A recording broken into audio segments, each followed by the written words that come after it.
Buongiorno e ben ritrovati con una nuova edizione del TG Flash di New Sicilia.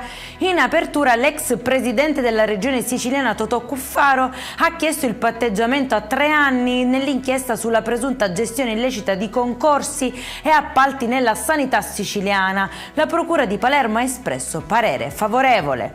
Raccolta differenziata che rallenta, Tari sempre più cara con Catania in testa alla classifica e obiettivi europei sul riciclo e sostenibilità ancora lontani. Il report di Federconsumatori Sicilia boccia senza mezzi termini la gestione dei rifiuti nell'isola. Per l'associazione la frenata coinciderebbe con il ritorno del dibattito sugli inceneritori. Sono già 111 comuni siciliani che hanno aderito allo scontrino antiviolenza, il progetto che punta a contrastare la violenza sulle donne anche attraverso i piccoli gesti quotidiani. Sugli scontrini delle attività aderenti viene infatti stampato il numero 1522, servizio attivo 24 ore su 24.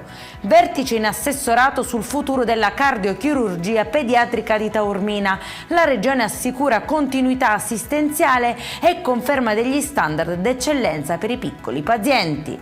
E in chiusura, dopo oltre 50 anni, tornano nella chiesa di Milazzo le 11 statuette lignee degli apostoli rubate nel 1975. Le opere sono state recuperate dai carabinieri dopo essere finite in vendita in una casa d'aste catanese, un recupero simbolico che restituisce alla comunità un pezzo della propria storia e del proprio patrimonio religioso. Per questa edizione è tutto, al prossimo appuntamento alle 19:30, buona giornata.